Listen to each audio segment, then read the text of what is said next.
안녕하세요. 오늘도 사연살롱을 찾아주셔서 감사합니다. 옛말에 10손가락 깨물어 안 아픈 손가락 없다고 하잖아요. 저는요, 그 말에 절대 동의 못해요. 제가 당하고 살아온 것만 봐도 말도 안 되는 소리라고 생각하니까요. 저는 이남 1녀 중 둘째로 태어났어요. 위로 4살 많은 오빠가 있고 아래로 3살 적은 남동생이 있는데 남자 형제들 사이에 껴서 정말 고생 많이 하고 살았거든요. 제가 그렇게 산 데는 저희 친정엄마 영향이 컸어요. 다 똑같이 당신 배 아파서 낳은 자식인데도 아들과 딸을 어찌나 차별하며 키우셨는지. 저는 결혼하기 전까지 집에서 닭다리를 먹어본 적이 한 번도 없을 정도였다니까요. 제가 번 월급으로 사간 삼계탕 재료인데도 정작 다리는 오빠와 남동생 차지였어요. 그깟 먹을 거 하나 가지고 뭘 그렇게 난리냐고 하실지 모르겠지만 그건 몰라서 하는 소리예요. 사람이 가장 서러운 때가 먹는 거 가지고 차별당할 때거든요. 남이 그러면 그나마 화는 나도 가슴에 상처는 안 입지만 다름 아닌 내 부모가 그럴 때는 정말이지 가슴에 지울 수 없는 상처가 생긴답니다. 그걸 모르는지 모른 척 하는 건지 여전히 저를 호구로만 아는 친정엄마가 하도 미워서 이렇게 사연까지 보내게 됐습니다. 그래도 그렇지 어떻게 공개적으로 자기 엄마 흉을 볼 수 있냐고 저를 탓하실지는 모르겠지만 이렇게라도 안 하면 속이 썩어 문드러질 것 같아서 욕먹을 각오하고 사연을 적습니다. 제가 어릴 때 저희 부모님은 대학교 근처에서 떡볶이집을 하셨어요.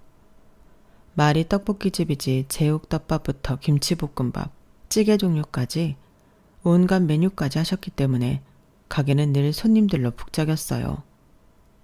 그 바람에 부모님은 늘 눈코 뜰 새 없이 바쁘셨고 자연스레 집안일은 딸인 제가 도맡아 하게 되었어요. 아빠와 함께 밤늦게까지 가게 일을 하시는 엄마가 집안일까지 하시기는 힘들었으니까요. 어릴 땐 그저 엄마를 도와서 뭐라도 돕고 싶어서 했던 일이었는데 언제부턴가 당연한 일처럼 되어버리더군요. 그러다 머리가 조금씩 커가고 방과 후에 친구들과 몰려다니는 재미를 알고부터는 조금씩 불만이 쌓이기 시작했어요. 오빠랑 동생은 손 하나 까딱 안 하고 자기들 놀 거 다 놀고 있는데 왜 나만 학교가 끝나면 바로 집으로 달려와 오빠랑 남동생 밥을 차려주고 청소랑 빨래까지 해야 하는 건지 이해가 안 갔거든요. 거기다 그렇게 집안일을 해도 칭찬은커녕 제가 깜빡하고 세탁이 끝난 빨래를 널지 않았다고 꾸지람을 듣거나 집 청소를 제대로 못했다고 혼나기만 했어요. 그럴 때면 그렇게 살아올 수가 없더라고요. 그래서 참다 못해 엄마한테 하소연을 했어요. 오빠랑 동생도 있는데 왜 나만 친구들이랑 놀지도 못하고 집안일을 해야 하느냐고요. 그랬더니 엄마가 뭘 하시는 줄 아세요? 넌 여자고 오빠랑 동생은 남자잖아. 집안일이야 당연히 여자가 하는 건데 뭘 그렇게 생색을 내? 당연한 일 하는 거 가지고. 기집애가 헛바람만 잔뜩 들어서는 툭 하면 밖으로 돌 생각만 하고 넌 어쩜 그렇게 이기적이니? 네가 안 하면 엄마가 밤늦게까지 일하고 집에 와서 집안일까지 해야 하는데 그거 좀 하는 게 그렇게 서운할 일이야? 난 너만 할 때 집안일에 밭일까지 돕고 살았어도 투정 한번 안 부리고 살았어. 코 깎아 하는 게 그렇게 억울하면 네가 살아. 그럼 되잖아. 제가 바란 건 수고했다, 고맙다 이런 말 한마디였을 뿐인데 엄마는 그런 말을 해주기는커녕 제가 유난을 떠는 것처럼 몰아세우셨어요. 정작 손 하나 까딱하지 않으면서 집을 어지르고 제가 차려주는 밥을 먹고도 설거지 한번 안 하는 오빠랑 동생한테는 저 몰래 용돈도 찔러주시고 운동화도 브랜드 제품으로 사주시면서 말이에요. 제 또래 친구들은 집에서 남녀 차별을 받으며 자라는 애들이 드물어서 특히나 저는 제 처지가 한스럽게 느껴졌어요. 그 나이 때는 친구들과 나를 많이 비교하곤 하잖아요. 저랑 제일 친했던 친구들만 봐도 애들 부모님이 딸이라서 오히려 더 집안일을 안 시키는 집이 많았어요. 결혼하면 집안일을 평생 하고 살 텐데 결혼 전까지는 공주 대접 받으며 살라고 안 시키는 집들도 있었고, 힘쓰는 건 남자가 해야 한다며 오히려 아들들한테 집안일이며 심부름을 시키는 집들도 많았거든요. 하지만 로마에 가면 로마법을 따르라고 저희 집에서는 부모님 말씀이 곧 법이었어요. 그러니 어쩌겠어요. 억울해도 참을 수밖에요. 이런 불리한 상황에서 벗어나는 길은 독립을 하는 것뿐이었어요. 하지만 그마저도 여의치 않더라고요. 저희 집이 지방에 있었다면 서울에 있는 대학에 입학해 자연스레 집을 나을 수 있었겠지만 안타깝게도 저희 집은 서울이었으니까요. 동서남북 어느 곳에 있는 대학에 들어가든 집에서 버스나 지하철로 1시간 안짝이니 무슨 핑계로 집을 나가 살겠어요. 그렇다고 무턱대고 방을 얻어 집을 나오는 것도 불가능했어요. 일단 저한테는 그럴 만한 돈이 없었거든요. 그러니 방법은 딱 하나뿐이었죠. 부모님 그늘을 벗어나 결혼하는 것 말이에요. 다시는 돌아가고 싶지 않은 고3 수험 생활을 이겨낼 수 있었던 것도 따지고 보면 독립에 대한 의지 때문이었어요. 어린 마음에 대학에 들어가면 바로 남자친구를 사귀어서 졸업과 동시에 결혼할 생각을 하고 있었거든요. 참, 세상 물정 모르는 어린애 같은 생각이었죠. 아무튼 대학에 들어가는 건 성공했지만 제가 상상하던 것처럼 여유롭고 낭만이 살아있는 대학 생활은 아니었어요. 당시 부모님이 가게를 확장하시는 바람에 집안 상황이 좀 어려웠거든요. 빚까지 내서 확장을 했지만 오히려 손님은 줄어들었고 그 바람에 한동안 적자를 면치 못했으니까요. 매달 은행 이자 걱정을 하시는 부모님을 보면서 팔자 좋게 캠퍼스 낭만이니 CC니 그런 소리를 할 처지가 아니었죠. 어떻게든 제 학비는 제 손으로 벌어야 했고 거기다 교통비며 밥값 같은 용돈도 제가 직접 해결해야 했어요.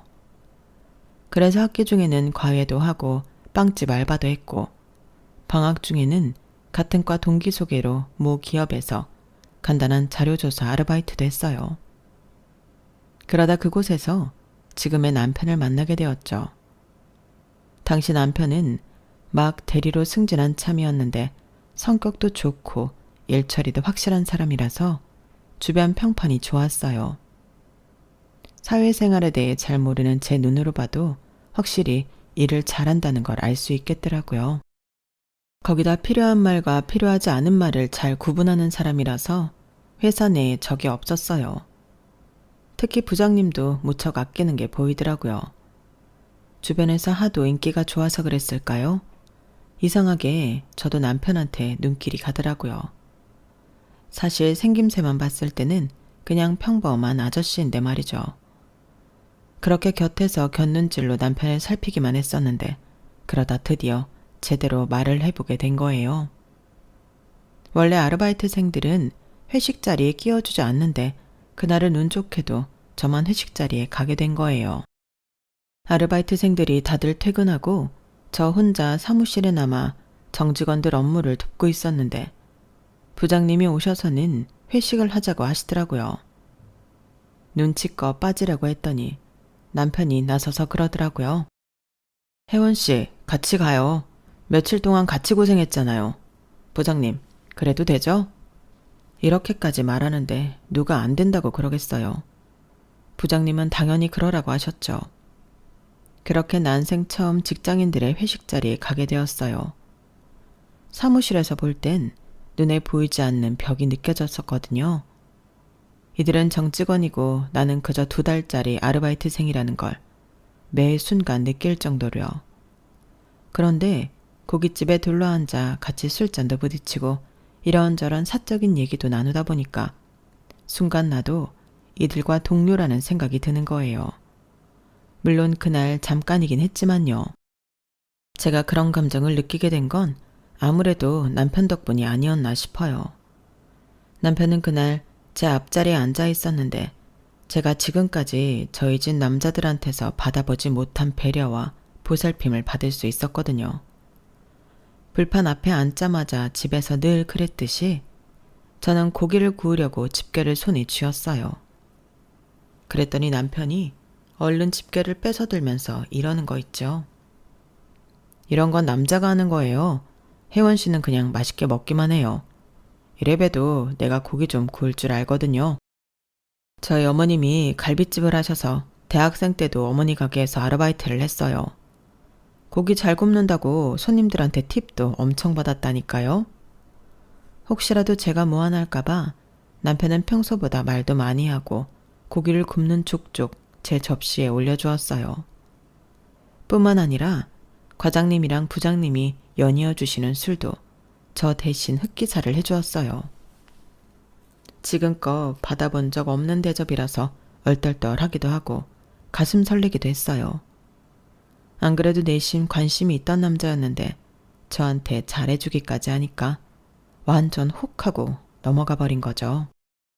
게다가 회식이 끝나고 다들 집으로 돌아가는데 마침 남편이 저랑 같은 방향이라서 택시를 같이 타고 가게 된 거예요.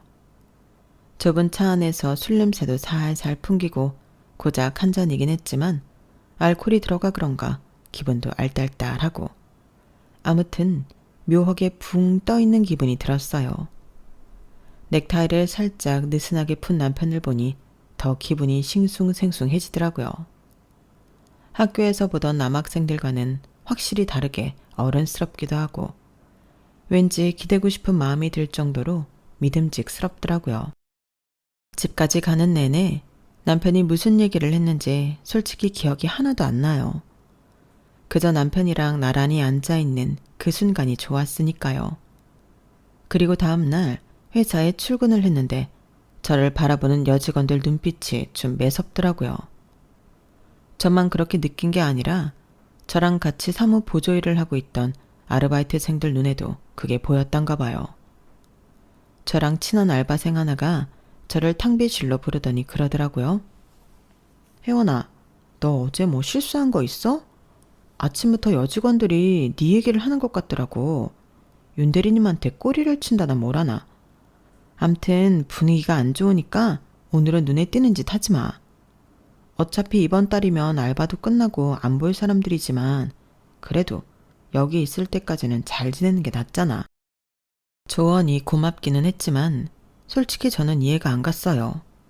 아니, 내가 언제 남편한테 꼬리를 쳤다고 그래요? 구워주는 고기 좀 받아먹고 흑기사 도움 좀 받은 게 그렇게 큰 잘못인가요? 그래도 어쨌든 정사원들을 상대로 싸워봤자 저만 손해라서 가급적 눈에 안 띄려고 노력했어요. 그런데 이상하게 그날따라 남편이 저한테 와서는 이런저런 심부름을 시키지 뭐예요.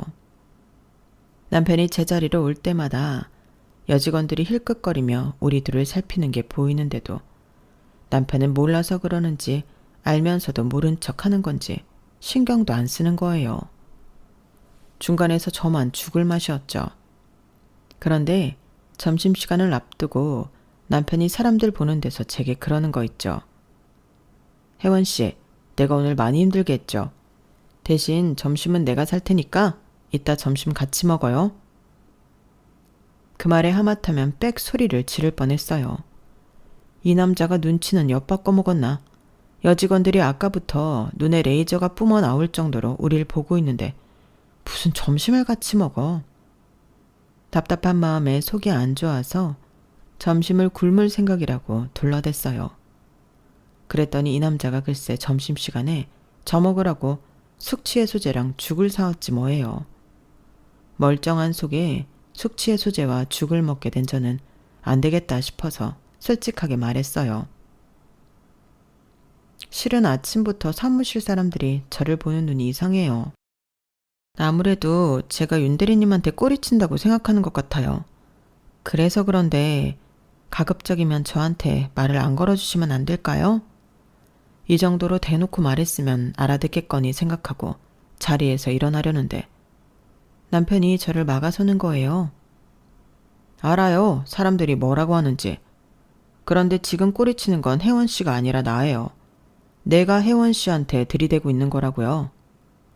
내가 어제 택시에서 했던 말 기억 안 나요?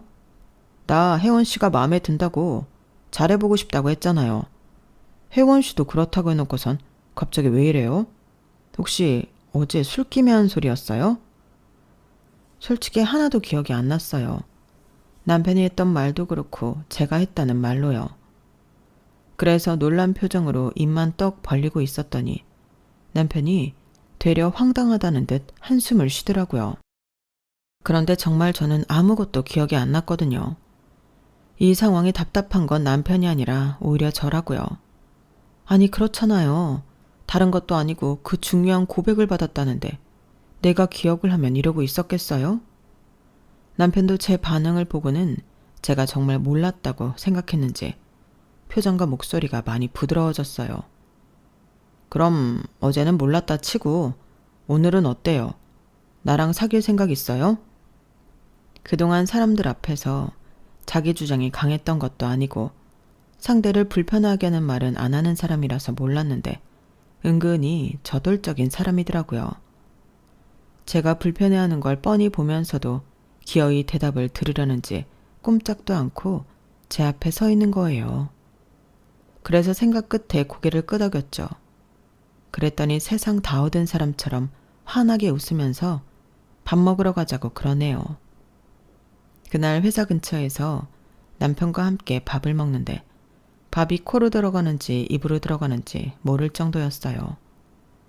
결국 알바가 끝나는 그달 말까지 저는 사무실 여직원들의 눈에 가시가 되었어요. 그리고 나중에야 안 사실인데 그때 택시 안에서 남편은 제게 고백 같은 건 하지 않았더라고요. 남편이 지어낸 얘기였던 거죠. 그래도 마음에 품고 있던 남자한테 고백도 받고 사귀게 됐으니 결말은 해피엔딩인 셈이었지만요. 2달간의 아르바이트를 끝내고 더 이상 회사에는 나가지 않았지만 남편과 연애를 하면서 종종 회사 사람들 근황을 전해 듣곤 했어요. 남편이 저랑 사귄다는 사실이 알려진 이후로는 여직원들이 남편한테 관심을 끊었다는 것과 제 남편과 조카 딸을 연결해 주려고 노력하시던 부장님이 우리의 교제 사실을 들으시곤 꽤 심기 불편해하셨다는 것까지 말이죠. 한 번은 제 남편한테 그러시더래요. 아니, 윤대리, 혼처는 내가 알아서 구해준다니까. 뭐가 급해서 그 어린 여자애랑 연애를 해? 자네가 지금 연애할 땐가? 결혼 상대를 만나도 시원찮을 판에. 자네 그렇게 안 봤는데 성격이 꽤나 급한 사람이구만. 아니면 어린 여자를 무척이나 밝히는 사람이거나. 하여간에 이번 일로 윤대리한테 실망했네. 조카 사이로 드리려고 오랜 시간 제 남편한테 공을 들이셨으니 실망이 이만저만이 아니셨을 거예요. 그런데도 남편은 오히려 싱글벙글이더라고요. 사실 그 조카라는 사람을 내가 좀 알거든. 내 중학교 동창이랑 같은 회사를 다니고 있어서 건너 얘기를 좀 들었어. 대충 들어봐도 나랑은 안 맞는 사람이더라. 부장님 때문에 억지로 소개받으면 거절하기도 좀 그렇고. 그러던 차에 자기를 만났으니 내 입장에선 마음이 급했지. 그래서 거짓말까지 했던 거고. 그래도 뭐 자기도 내가 싫진 않았잖아. 안 그래? 택시에서 나한테 고백을 했었다느니 어쩌느니 했던 거짓말이 이런 이유에서 나온 거였더라고요.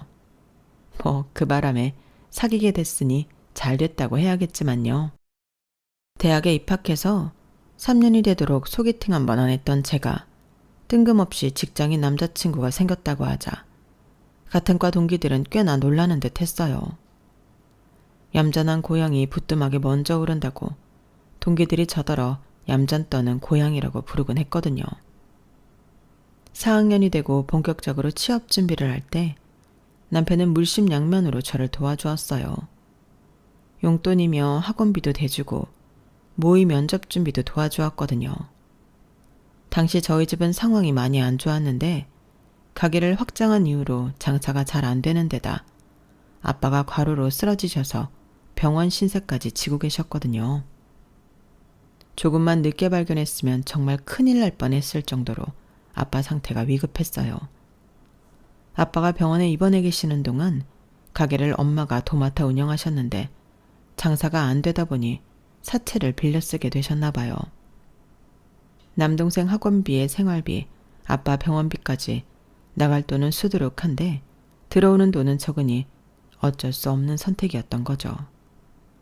하지만 그로 인해 가게 사정은 더 안 좋아졌고 퇴원 후 뒤늦게 엄마가 사채를 썼다는 사실을 알게 된 아빠는 제대로 몸도 추스르지 못한 채 가게에 나가 일을 시작하셨어요. 무리하게 일을 하시다가 얼마 뒤 다시 쓰러지고 말았고 이번엔 전처럼 운 좋게 깨어나지 못하신 채 세상을 떠나시고 말았어요.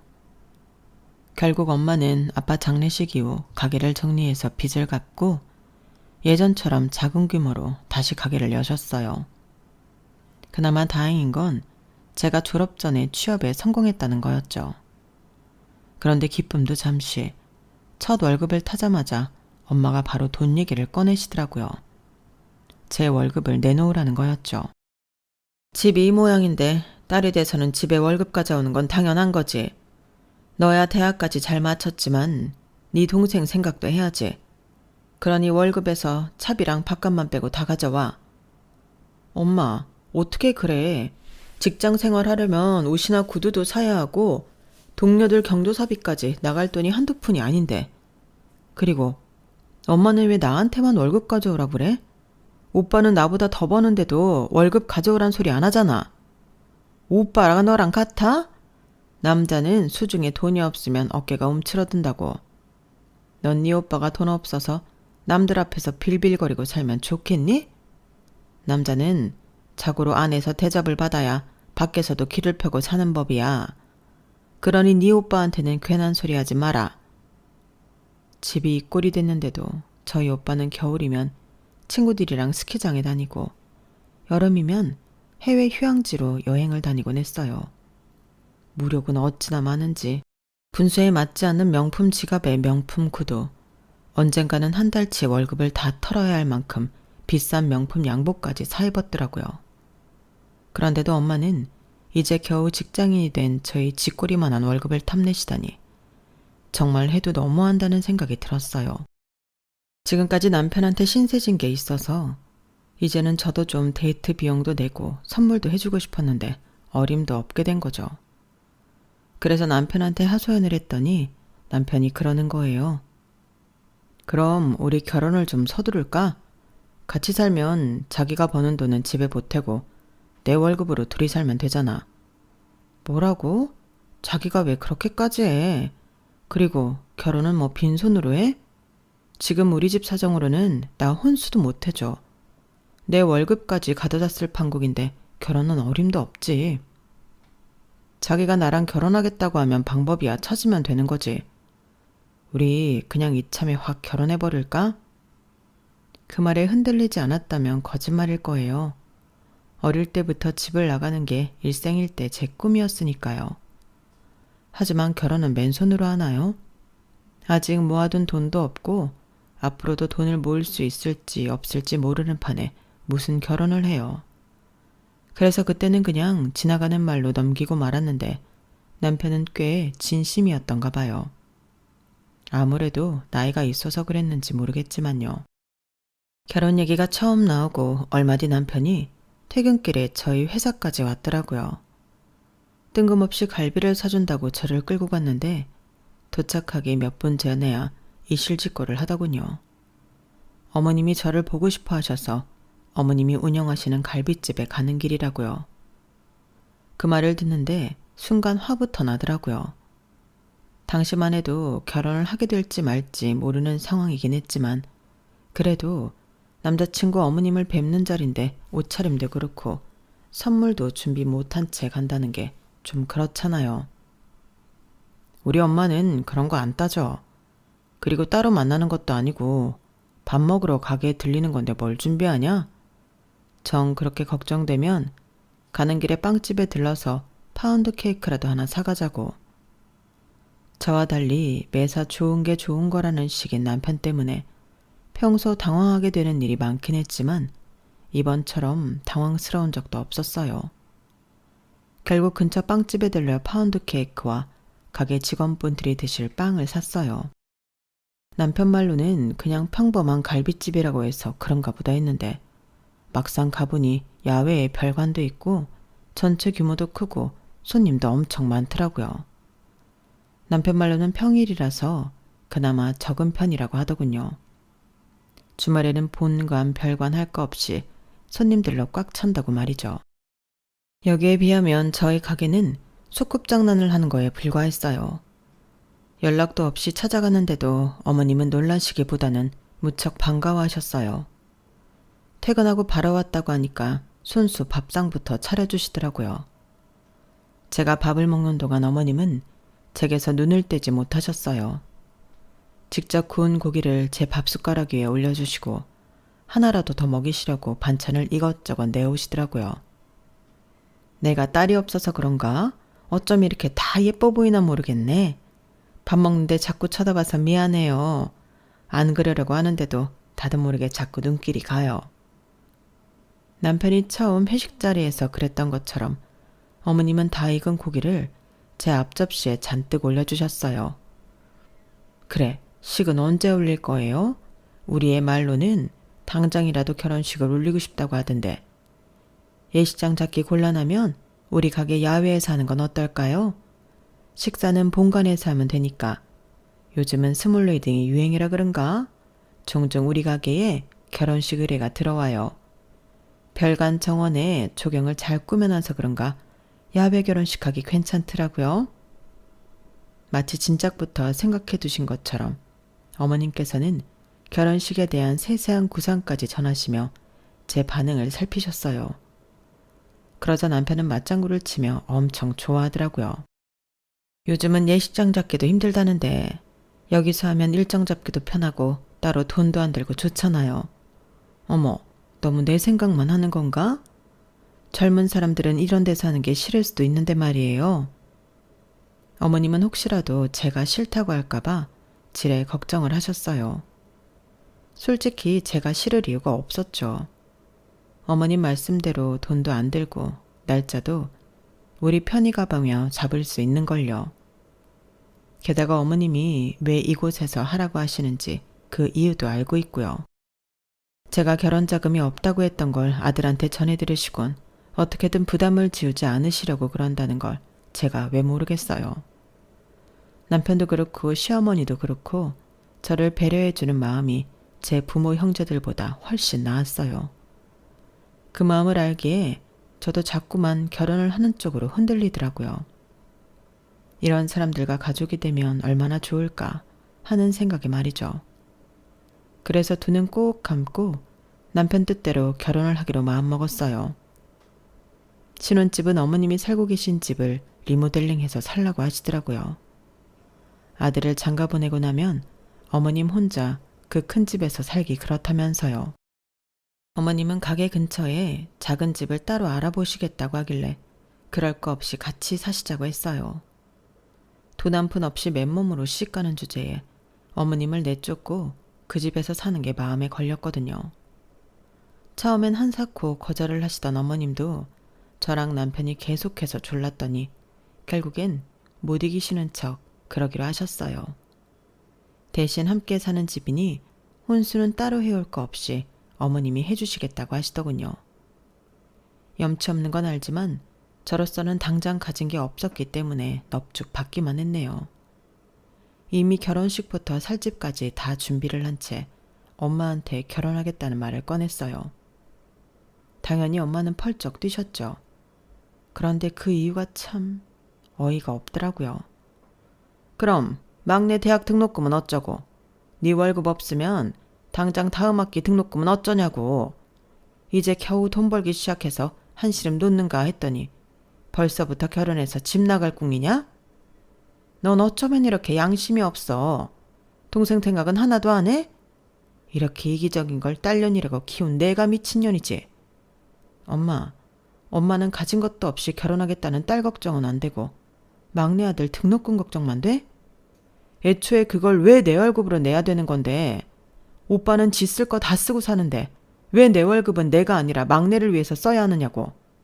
나 지금까지 살아오면서 엄마한테 서운했던 거 한두 번이 아니야. 초등학교 다닐 때부터 나 집안일 하느라 친구들이랑 놀러도 못 다녔어. 그때도 오빠랑 막내는 자기들 할 거 다 하고 살았다고. 왜 매번 나만 희생하고 살아야 하는 건데? 왜 엄마한테 나는 깨물어도 안 아픈 손가락인 거냐고. 왜 벌써 결혼할 생각을 하냐고 그랬지. 이래서 엄마가 나를 자식이 아니라 써먹을 도구로만 생각하니까 그러는 거라고. 엄마가 반대해도 나 결혼할 거야. 우리 식구들이랑 다르게 날 가족으로 받아주고 위해주는 사람들이랑 같이 살 거라고. 그러니까 내 결혼 방해할 생각 하지 마. 그렇게 엄마의 반대에도 불구하고 저는 결혼을 감행했어요. 결혼 후에도 동생 등록금을 책임지겠다는 약속을 하고서야 엄마는 결혼식장에 참석해 주었어요. 결혼하고 이듬해 출산을 하면서 육아휴직에 들어가게 되었는데 다행히도 그때 마침 남동생이 군입대를 하게 돼서 얼마나 다행이었나 몰라요. 저희 엄마 성격에 휴직 중이라고 해서 친정에 돈 못 보내는 걸 봐줄 리 만무하니까요. 솔직히 남편과 시어머니는 제가 회사를 그만두고 육아에만 힘쓰길 바라셨어요. 어머님 가게에서 벌어들이는 돈만 해도 우리 식구가 돈 걱정 없이 살 정도는 되니까요. 하지만 제가 그럴 수 없었던 건 친정에 보내는 돈 때문이었어요. 남동생이 대학만 졸업하면 그때는 정말 회사를 그만두겠다고 생각하며 버텨가 나갔던 거죠.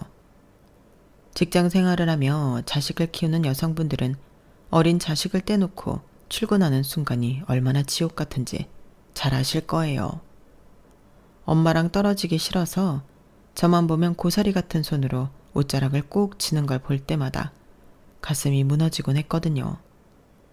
그렇게 어린 자식 가슴에 상처를 주면서까지 직장 생활을 했던 저였는데 그 말로는 배신뿐이었어요. 세월이 흘러 남동생도 대학을 졸업하고 결혼해서 자식을 키우는 나이가 되었어요. 오빠는 제가 결혼하고 2년 뒤에 결혼해서 자식 없이 살고 있고요.